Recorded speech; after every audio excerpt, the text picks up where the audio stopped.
mga kapobre. Namitas naman po tayo ng gulay. Dadalhin po ng aking pamilya sa Quezon City kasi sa Lunes butuhan na. Magbubuto po sila mga kapobre. So ako lang ang maiiwan dito mag-isa. Hindi muna ako makakabuto kasi hindi pwedeng iwanan po itong farm mga kapobre kasi marami pa rin nakakapasok ng mga kambing. So mauubos yung ating mga gulay. Pag grupo-grupo sila pag pumasok, marami. Kailangan talagang bantayan mga kapobre. So nandito yung dadalhin nila mga kapobre. Mag-iba-ibang gulay, katuray, talbos ng ampalaya, malunggay. Ito pa rin. Isang sakong papaya. Ito mga ito. Kita man niyo po mga kapobre malalaki po yung ating mga patula. Ito, marami po ito. Dadalhin nila sa mga kamag-anak din sa Quezon City. Sa mga anak ko, kung makarating kay boss, sa aking bossing, ito marami po ito. Dadalhin nila. Lalo na itong kalamansi, mga kapobre. Mga 6 na kilo ata kalamansi. Siyempre marami rin tayo ng pamilya sa Quezon City. Dadalhin nila ito. Mamaya na po ang biyahe nila.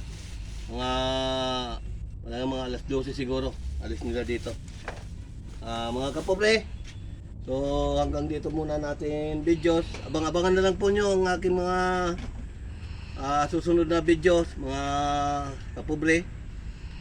I-share na lang nyo po ang aking YouTube channel. Paki-follow na lang po, paki-comment. Mga kapobre, parang awa nyo na para dumami po tayo. At ma-share ko rin po yung mga aking mga kaalaman sa pagtatanim mga kapobre. Hindi lang po yan. Marami pa po akong ituturo na aking konting kaalaman sa pagtatanim po mga kapobre.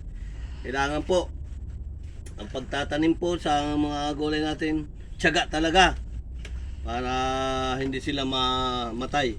Kailangan kapag tag-araw, didiligan talaga natin ng umaga, tanghali, hapon. Yun po ang pagmamahal sa ating mga gulay mga kapobre. Kailangan talaga tiyaga.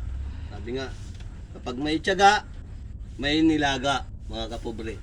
Maraming salamat sa panunood. Paki-share na lang po, paki-follow mga followers ko.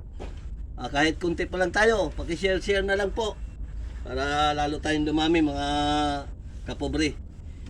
Kung mahihirap na Pilipino, baka mayroon din manood sa akin na mga taga-ibang bansa. Hello, good morning po sa inyo lahat. Good morning to all people, to nationwide, mga kapobre. So, lalo na pa ang mga kamag-anak ko dyan sa ibang bansa, mga kaibigan ko sa Italy, mga OFW. Ingat-ingat po, magdasal po tayo palagi, araw-araw. Mga pinsan ko, mga pamangkin dyan sa ibang bansa, ingat-ingat lang po tayo para po sa atin pamilya. Yun nga sinasabi ko paulit-ulit, lagi po tayo magdarasal kay Papa Jesus, sa atin mahal na Panginoon Diyos. Yun lang po mga kapobre. Maraming salamat muli at good morning. God bless sa inyong lahat.